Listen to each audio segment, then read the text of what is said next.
Laiko alegorija. Siekdamas žvaigždžių, gali pamiršti žemės skonį. Mokytojau, kas yra laikas? Paklausė mokinys. Laikas. Eikime į miesto aikštę. Ten tu susitiksi su juo akis į akį. Bet mokytojau, juk tai neįmanoma. Klausė, kas yra laikas?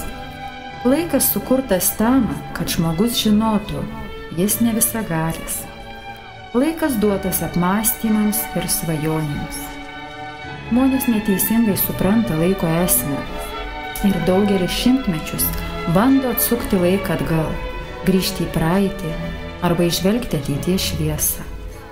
Jie suka laiką atgal savo teorijose, skaičių kombinacijose, tačiau realybė nepaklūsta tarnui, nemokančiam įvertinti akimirkos, kuri jam jau yra duota. Ta laiko dalelė, kuri ateis už sekundės, ir ta diena, kuria jis gyvena. Žmogus nemoka valdyti dabarties ir todėl jam nėra suteikta galios valdyti praeities šešėlių.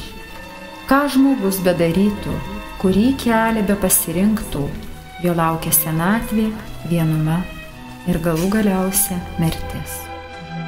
Esame kvaili ieškodami gyvenimo praeitį. Pažiūrėk aplink. Skubame, lekiame į priekį, lyg be mūsų pasaulis negalėtų suktis, lyg be mūsų neišauštų rytas ir neteitų vakaras. Tu klausi manęs, kas yra laikas? Laikas tai akimirka. Išmok sustabdyti ją ir patirsi naują pasaulį, kuris lygi šiol buvo nesuvokiamas ir svetimas. Sustabdyk ją ir apsidairyk.